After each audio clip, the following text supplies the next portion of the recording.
Aujourd'hui, le problème, c'est pas que on sait parfaitement baisser les taux quand ça se passe mal. Ce qu'on sait pas faire, c'est les remonter quand ça se passe bien. Donc on a changé de paradigme. C'est pas forcément mieux pour moi. Mais bon, au moins, celui-là, on sait l'éviter. On sait faire l'euphorie. On sait faire l'euphorie, voilà. On sait faire l'euphorie. Faire la fête, on sait faire. Mais l'autre, on sait pas trop. On sait que le rapport entre le risque et le rendement n'est plus favorable.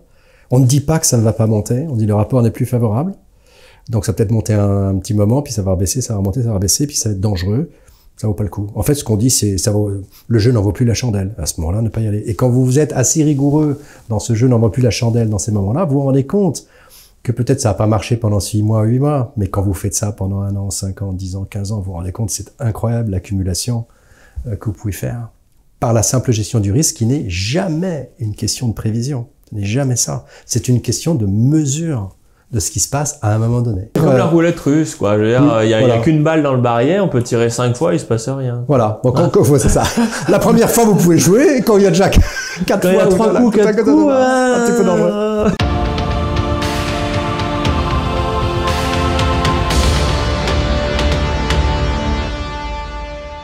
Didier Darcé, bonjour. Merci d'être avec nous aujourd'hui sur Grand Angle Éco. On va parler de quelque chose qui revient beaucoup en ce moment parce qu'on commence à l'avoir en tête, c'est le moment de Minsky.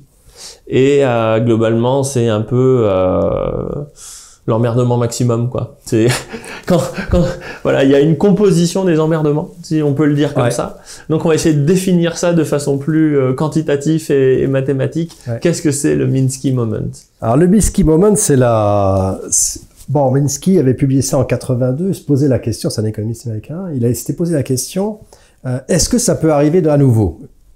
Quoi arriver à nouveau? La crise de 29, donc l'horreur économique. Il se posait cette question. Et puis, il avait émis une hypothèse qui était assez intéressante, c'est pourquoi est-ce que l'économie ou la finance se développe comme ça, jusqu'à arriver au bord d'un gouffre et s'effondre. C'est bizarre. On peut dire comme les flocons de neige qui déclenchent l'avalanche, un petit flocon de temps en temps. Mais voilà, il y a des petits flocons, puis tout d'un coup, on a une espèce d'énorme avalanche. Pourquoi à un moment ça craque? Voilà, pourquoi ça craque? Ou alors on dit par exemple que les marchés prennent l'escalier pour monter et puis l'ascenseur pour descendre. Pourquoi? Et pourquoi l'économie se place d'elle-même dans une situation de se mettre au bord de la falaise? C'est bizarre. On pourrait, quand on voit que ça commence à être dangereux, elle pourrait un peu ralentir, on pourrait avoir quelque chose de beaucoup plus calme. Et non, ça se passe pas comme ça. Voilà. Alors, et donc l'hypothèse qu'il formulait, qui était très intéressante, était une hypothèse psychologique. C'est-à-dire que ce qu'il disait, c'est que quand tout va bien, les salaires sont bons, il n'y a pas trop de chômage, etc. Ce qui se produit, c'est que les êtres humains s'habituent à ces conditions qui sont très favorables et ne projettent plus du tout le fait que ça pourrait se détériorer. C'est une sorte d'euphorie, une euphorie naïve, tu vois. Et donc, qu'est-ce qu'ils font? Ils se mettent à emprunter plus qu'ils ne devraient. Tu vois, ils font ce genre de choses qui sont déraisonnables, tout ça parce que ça va bien, pendant trop longtemps. Et à force d'emprunter, on voit en fait le levier qui monte, ce qu'on appelle l'effet de levier, c'est-à-dire les gens empruntent trop pour s'acheter des trucs, un appartement puis une maison, etc. Alors qu'en fait, ils n'ont pas les moyens d'acheter tout ça. C'est simplement sur de l'emprunt. Et si tout d'un coup, il y a un risque qui se manifeste pour une raison X, Y, Z, ils sont totalement surpris par le fait que ce qui était très calme est un peu moins calme. Et à ce moment-là, ils doivent essayer de rembourser ça, ils peuvent plus et c'est la catastrophe. C'est l'effet d'enchaînement, en fait, à la façon comme tu disais, d'une avalanche. C'est-à-dire que les premiers font défaut, puis les suivants, ce qu'on a vu en 2008. Des petits défauts qui faisaient 200 milliards de dollars ou 300 milliards de dollars se sont répercutés en une baisse d'actifs 1 an plus tard, 100 fois plus importante sur les marchés. 100 fois plus importante. Donc 1 est devenu 100 en perte. Donc voilà, c'est l'effet Minsky. Mais c'est vrai que psychologiquement, il y a vraiment un truc là-dessus, parce que j'interviewais Stéphanie Rivoal, qui était la présidente d'Action contre la faim, et elle me disait, elle, qu'elle travaillait au Liban, où il tombait des bombes à côté de son bureau. Et en fait, elle disait au début, elle a été terrorisée, elle avait peur, parce que les bombes qui tombent à côté de chez soi, c'est pas tous les jours. Et elle disait, pour autant, on s'habitue, et au bout d'un moment, les gars, même quand ils entendaient la sirène, il y en a qui faisaient même plus gaffe, et qui allaient se promener. Parce qu'ils disaient, c'est comme d'habitude. Et en fait, on s'habitue. Il y a une habituation au risque. Et à la fin, ou à l'euphorie, on ne voit plus les risques, les grands risques, Bon, c'est l'histoire de la destruction de l'île de Pâques, probablement. Parce que les gars avaient sur l'île de Pâques, c'est ce qu'on pense aujourd'hui, ça fait rigoler parce qu'on trouve ça tellement bête. On trouve ça tellement bête, mais c'était simplement qu'il y avait des grands arbres. Donc, avec ces grands arbres, ils pouvaient couper, faire des bateaux, s'échapper de l'île. Et puis, en fait, ils ont commencé à déboiser. Mais à chaque génération, ils coupaient les grands arbres. jusqu'au moment où ils coupaient de plus en plus des arbres petits, jusqu'au moment où ils ne pouvaient plus faire de bateaux, ils ne pouvaient plus sortir de chez eux. Et pourquoi ils ont continué? Tout simplement parce que chaque génération qui naissait avec des arbres plus petits. Donc ils considéraient que c'était normal. Et puis eux, ils allaient attaquer les grands arbres. Donc en fait, il n'y avait pas la mémoire du fait qu'avant, il y avait des trucs pour faire des grands bateaux. Il y avait vraiment des grands arbres. C'est très amusant, hein. Et que les bateaux étaient plus grands. Non, là, ça a été expliqué dans un livre de Jared Diamond, ça c'est remarquable. C'est-à-dire que bon, voilà. Sur les fondements. Et sur les fondements. Donc le Minsky Moment, c'est ça. Alors, nous, on a voulu voir si c'était vrai, ce truc-là. Sur les marchés. Sur les marchés. Alors, on s'est dit, est-ce que c'est vrai, ce truc-là? Donc, on était regardé en se disant, bon, on va regarder un truc assez simple, c'est sur les marchés des actions. Parce que sur les marchés des actions, il y a une dimension réelle, c'est les profits des sociétés. Et puis, il y a une dimension qui est psychologique, c'est donc la projection de ces profits dans le temps. La projection de ces profits dans le temps, ce qu'on appelle les price earnings. Les multiples. Les multiples. Qu'est-ce que ça veut dire, les multiples? Ça veut dire que si vous avez une société qui fait 10%, qui fait 10 de profit aujourd'hui, et que vous l'achetez à prix de 100, ça veut dire que vous achetez 10 années de profit à 10. Donc ce 10 années de profit à 10, c'est le multiple. Et ce multiple, pourquoi il devrait valoir 10 ou 5 ou 20? Voilà, il n'y a aucune raison. Enfin, tu vois, ça peut, bon. Pourquoi voilà. il n'est pas constant, quoi. Pourquoi il n'est pas constant? Voilà. Il n'est pas constant, exactement. Il n'est pas constant, justement, parce qu'il y a un facteur psychologique. J'ai confiance que mon 10 va être là pendant 10 ans. Ou voire monter, donc je l'achète 10 fois. Voilà. Et puis si tu te dis que non, ça va être 10, 4, 2, 0, t'achètes pas le truc 100. Là, tu peux pas acheter 100. Donc en fait, le multiple, c'est une projection psychologique dont parlait Minsky, c'est-à-dire l'euphorie sur la projection. Tout ira bien et continuera à aller bien. Alors maintenant, on va regarder si dans les marchés, on pourrait se dire a priori que quand les profits montent, l'euphorie monte. Voilà, tu vois. Et en fait, on se rend compte que du coup, le multiple monte. Et que les deux montent ensemble. Donc, il y a une parfaite rationalité des marchés. En fait, ce qu'on va voir, c'est que Minsky a raison. Il n'y a pas du tout de rationalité. C'est pas du tout vrai. Ce qu'on remarque, mais depuis un siècle, c'est que quand les profits montent, tu vois, en fait, ce qui se passe, c'est que les multiples ont plutôt tendance à baisser et inversement. Qu'est-ce que ça veut dire? Ils sont anti-corrélés, ce qui est une surprise totale. Ouais. Donc ça veut dire que finalement, au début les profits montent, tout le monde est content. Et puis tout d'un coup, ils commencent à monter moins vite. Mais les gens se sont habitués à avoir des gains sur les marchés financiers qui sont... C'est ce que disait Minsky, c'est l'euphorie. Donc ils continuent à acheter ces trucs-là, peut-être en empruntant et en continuant, et le marché continue de monter. Donc au moment où vous avez le cycle de profit qui se retourne, eh ben, vous avez la projection dans le temps qui au contraire s'étend. C'est comme si les gens se disaient, oui, ça va un petit peu moins bien, donc empruntons énormément pour conserver son pouvoir d'achat ou pour conserver son gain sur les marchés. C'est une espèce de projection euphorique assez dingue. Mais honnêtement, on le voit dans nos sociétés développées. On le voit. On a quand même des problèmes avec des concurrents terribles qui sont en train de monter à l'Est. Et qu'est-ce qui s'est passé pendant toute la montée de la Chine depuis maintenant 25 ans? Eh ben, on voit que nous refusons de nous ajuster à ça. Ouais. Nous essayons tant bien que mal de projeter notre euphorie en disant, ben non, on est les plus riches du monde, donc ça, on continue à dépenser, et maintenant on dépense au-dessus de nos moyens. On imprime parce qu'il est hors de question de faire tomber l'euphorie. Hors de question. C'est exactement ce que décrit Minsky. Et c'est ce qu'on voit sur les marchés financiers. C'est-à-dire que là, on a inverse, les relations sont inverses entre l'euphorie, quand ça se retourne, les gens prolongent l'euphorie en faisant monter les multiples. Et donc ça, c'est un sacré problème, parce que là, on comprend bien pourquoi le ressort se tend. Mais on avait fait une vidéo en janvier pour dire que justement, les multiples, ils n'augmentaient plus. Et ça se voit maintenant, depuis les PI, ils sont stabilisés. Alors, ils ont même baissé. Absolument. Ça, c'est fin février, pardon. C'était fin février. On avait sorti un papier en disant, bon, maintenant, on vient de voir que les États-Unis rentrent en période inflationniste. Ouais. L'inflation, c'est le truc horrible pour les multiples, c'est ce qui tue la confiance, parce que l'inflation, ça vous bouffe le temps, ça grignote le temps. Ça dévore l'avenir, donc du coup, le multiple rétrécit, quoi. Le multiple rétrécit. Donc on avait dit, bon, les marchés actions, attention, parce que les multiples vont baisser. Alors on ne sait pas, les profits vont peut-être continuer de monter, mais les multiples vont baisser. Donc, eh ben ça s'est exactement produit. C'est-à-dire que de février à mars, ça continue à monter un peu plus. On est aux États-Unis, les multiples étaient à 31,4. Février, ils sont montés à 32,3 et depuis, ils n'arrêtent pas de baisser. Ils sont maintenant en dessous de 27, à 26,5. Donc, ça veut dire que les multiples ont perdu entre 16 et 17% depuis cette période-là. Donc ça veut bien dire quand même que c'est l'inflation qui est en train de tuer l'euphorie là. Elle est en train de la tuer.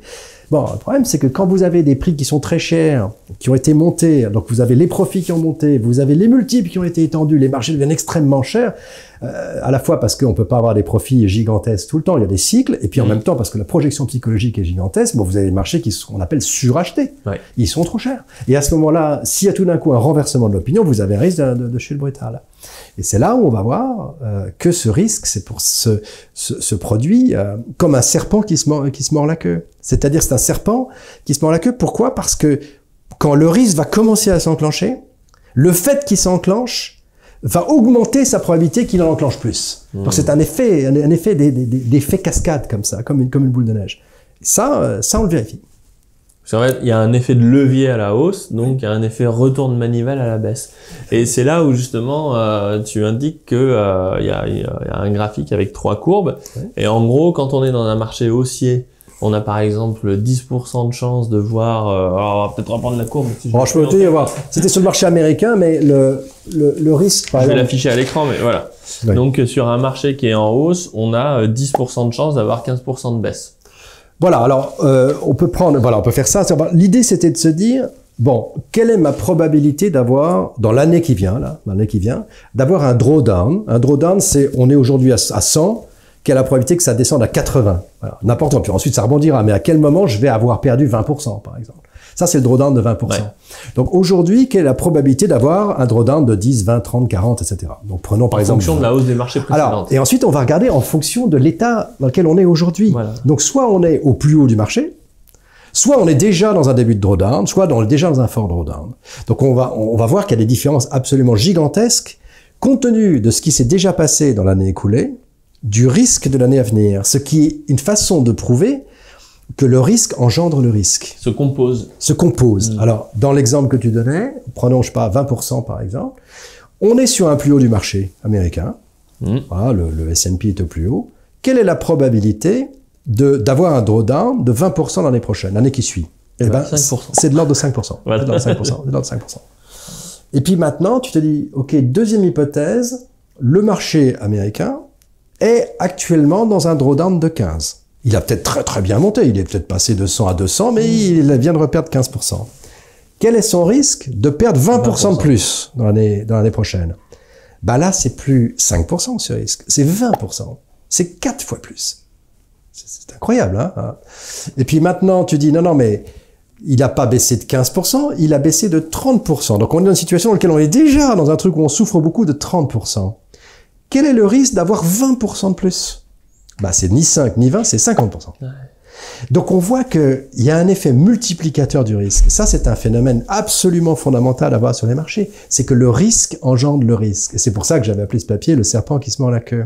C'est-à-dire que finalement, c'est le cercle vicieux. C'est le cercle vicieux. C'est le cercle vicieux. Et d'ailleurs, il y avait une vidéo de David Louapre sur la relation entre les cracks et les séismes que je t'avais envoyé, donc de Science Étonnante. Et il expliquait justement que c'était pas une loi normale parce que sur les phénomènes de queue, comme on l'a dit plein de fois sur cette chaîne, c'est pas normal. Absolument. Et lui, il dit c'est des lois de puissance. Mais en fait, on en discutait et tu me disais non, c'est pas des lois de puissance. Il faut composer le risque. Le risque engendre le risque. Donc c'est une loi de... Oui, alors, c'est-à-dire que, bon, déjà, ceux qui veulent voir ces vidéos, elles sont remarquables. Il est excellent, il est très bon vulgarisateur. Le type est sympa, enfin, il est vraiment, c'est vraiment un truc à voir, ça. Et ce qu'il disait était très, très juste, tu vois. Il était vraiment très juste, etc. Simplement, il arrêtait son analyse à un certain niveau de risque, tu vois. C'est-à-dire qu'il regardait les risques grands. Alors, il n'allait pas jusqu'au risque majeur. Et donc, il arrivait à certaines conclusions qui étaient, en gros, les risques grands, ça se décrit comme ça. Bon, s'il avait, mais c'est pas parce qu'il ne le sait pas, c'est parce qu'il faisait un certain niveau de vulgarisation, je pense. Mais si on creuse un peu plus ces idées-là, on se rend compte que plus on plonge dans le gouffre, plus on plonge encore plus dans le gouffre. Plus le gouffre se creuse. Plus le gouffre se creuse. Là, il était arrivé en disant, le gouffre, c'est à peu près ça. Dans les grands risques, le gouffre, c'est à peu près ça. Et il a tout à fait raison. Simplement, ce qui se produit, c'est que quand tu rentres dans le gouffre, tu penses que la pente va continuer à être la même, mais pas du tout. Plus tu plonges dedans, plus il comme un trou noir en physique. C'est plus la pente tombe. Moi, c'est bien. Moi, c'est bien. Donc, c'est ce qu'on voit avec ces événements-là. Et c'est pour ça que ce qu'il disait est tout à fait juste jusqu'à un certain degré d'approximation. Et ensuite, c'est de pire en pire. Et d'ailleurs, et c'est pour ça que, tu vois, ça fait 30-40 ans que tout le monde académique essaye de modéliser ce qu'on appelle les grands risques, les queues de distribution, et il n'y arrive pas avec des fonctions simples. Il n'y arrive tout simplement pas parce qu'à chaque fois que tu essayes de fitter quelque chose, ça marche jusqu'à un certain niveau de risque et ensuite, non, c'est pire. Alors tu refais tes calculs jusqu'à pire et puis tu vois jusqu'à tu te dis bon c'est bon là. Ah non, parce que si c'est pire, c'est encore pire. Donc en fait, on n'y arrive pas parce qu'il y a une dynamique qui est interne au risque. Est-ce que ça peut expliquer ce qui s'est passé dans les années 30, c'est-à-dire que la crise de 29 se passe et en vrai ça remonte pas. C'est chaque année, c'est une catastrophe quoi. C'est et on en sort en je sais plus combien, en 38 ou un truc comme ça. C'est ça. En 36. On ressort pas. De toute façon, le marché américain, il ressort pas il retrouve pas ses niveaux après-guerre, je crois. Un truc enfin, cet effet. Ouais, c'est juste, c'est le calvaire, quoi. Ça... Alors, il y a cet effet-là, bien sûr. Bon, il y a plein d'autres effets, hein. Il y a la Banque centrale a très mal réagi, hein, en termes de gestion des taux. Donc, ils ont très mal réagi. Donc, maintenant, on sait très bien que quand l'activité chute fortement, il faut baisser fortement les taux. Parce que sinon, on accroît, en fait. On étrangle encore plus l'économie. Donc, il y a eu des mauvaises gestions au niveau de la Banque centrale. Parce qu'ils ont monté les taux à l'époque. Bah oui, enfin ils ont pas du tout accompagné la baisse de taux comme on le fait aujourd'hui. Aujourd'hui, le problème c'est pas que on sait parfaitement baisser les taux quand ça se passe mal. Ce qu'on sait pas faire, c'est les remonter quand ça se passe bien. Donc on a changé de paradigme. C'est pas forcément mieux hein, pour moi, mais bon, au moins celui-là, on sait l'éviter. On sait faire l'euphorie. On sait faire l'euphorie, voilà, on sait faire l'euphorie. Faire la fête, on sait faire. Mais l'autre, on sait pas trop. Et puis bon, et puis il y avait eu des problèmes sur le dollar, c'est-à-dire la position des États-Unis par rapport au reste du monde qui n'était pas encore prête à jouer son rôle de financement international du monde. Mais bon, ce que tu dis est absolument juste, ou la crise de 2008 le montre aussi, c'est-à-dire que vous avez le risque qui engendre le risque qui engendre le risque. Parce qu'il y a un petit défaut dans une banque, et ensuite l'autre banque n'ose pas lui prêter, et puis les autres banques se disent, mais attendez, mais j'ai plus confiance, et vous avez un effet cascade de banque à banque qui produit ces effets gigantesques. Donc c'est la notion du risque qui se produit par le risque. Et c'est pour ça que dans ma lettre d'investissement qu'on co-rédige, on fait du management du risque et non pas de la prévision. Voilà. Parce que prévoir c'est compliqué parce que l'avenir ça reste un truc un peu flou. C'est ça. Par contre, quand on approche des zones critiques, on se dit il y a plus de claques à prendre qu'à donner. Mais bien sûr. Et là, voilà, on se dit bon, je sors de la partie et puis débrouillez-vous.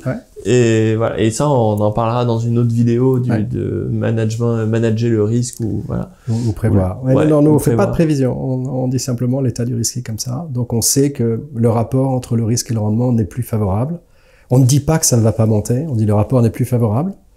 Donc ça va peut-être monter un petit moment, puis ça va baisser, ça va monter, ça va baisser, puis ça va être dangereux. Ça vaut pas le coup. En fait, ce qu'on dit, c'est le jeu n'en vaut plus la chandelle. À ce moment-là, ne pas y aller. Et quand vous êtes assez rigoureux dans ce jeu n'en vaut plus la chandelle dans ces moments-là, vous vous rendez compte que peut-être ça n'a pas marché pendant 6 mois, 8 mois, mais quand vous faites ça pendant 1 an, 5 ans, 10 ans, 15 ans, vous vous rendez compte, c'est incroyable l'accumulation que vous pouvez faire par la simple gestion du risque qui n'est jamais une question de prévision. Ce n'est jamais ça. C'est une question de mesure de ce qui se passe à un moment donné. Et c'est pour ça que début juillet, quand on dit dans la lettre, là, nous, on joue plus. On joue plus. Sur les actions, on joue plus. Voilà, on se recentre sur nos bases, sur les obligations chinoises. C'est le seul truc qu'on avait gardé. Et puis, en septembre, je disais, vous pouvez mettre du cash en lending, en crypto, parce que vous allez avoir une rémunération sur le cash. Et en fait, le cash, aujourd'hui, on n'a que ça de vrai. Et voilà, on est dans dans ce management-là.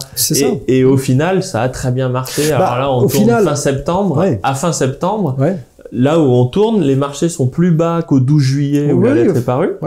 Et on a fait des sous avec le cash. Les obligations chinoises ont monté, ça a super cartonné. On va faire une vidéo sur la Chine parce qu'en ce moment il y a plein de gens qui s'affolent en tirant les cheveux, ça part tout en cacahuète, mais en fait c'est faux. Et voilà, mais on est dans la gestion du risque, on n'est pas dans la prévision. On ne sait pas ce qui va se passer. On ne sait pas ce qui va se passer. Et d'ailleurs, si les gens regardaient ce qui va se passer, quand on a dit risk off, c'est-à-dire sortez des marchés actions, le jeu n'en vaut plus la chandelle. Bon, pendant encore juillet, août, le marché américain a continué de monter d'à peu près 5%.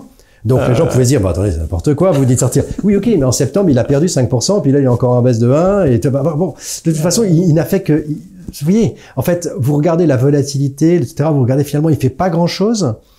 Ceux qui sont restés n'ont pas forcément fait moins bien, tu vois, parce qu'il s'est pas passé un crack, mais on disait pas il va y avoir un crack. On disait, ça vaut plus...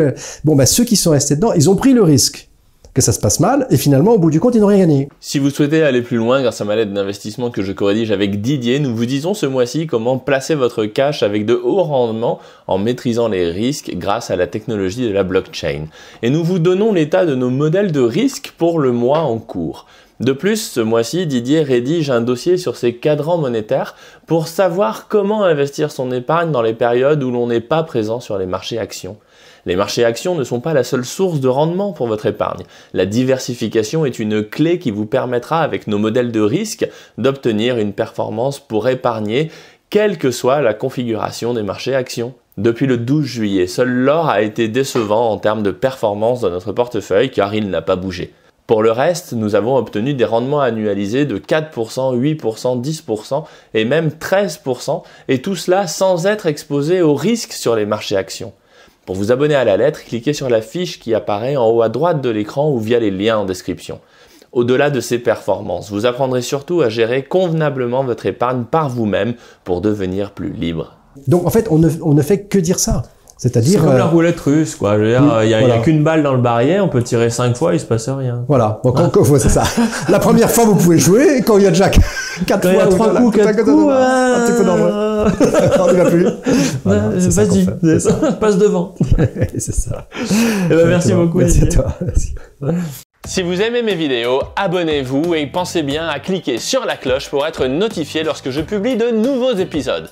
Et pour recevoir le guide de l'investissement de ceux qui y ont déjà réussi, inscrivez-vous ici.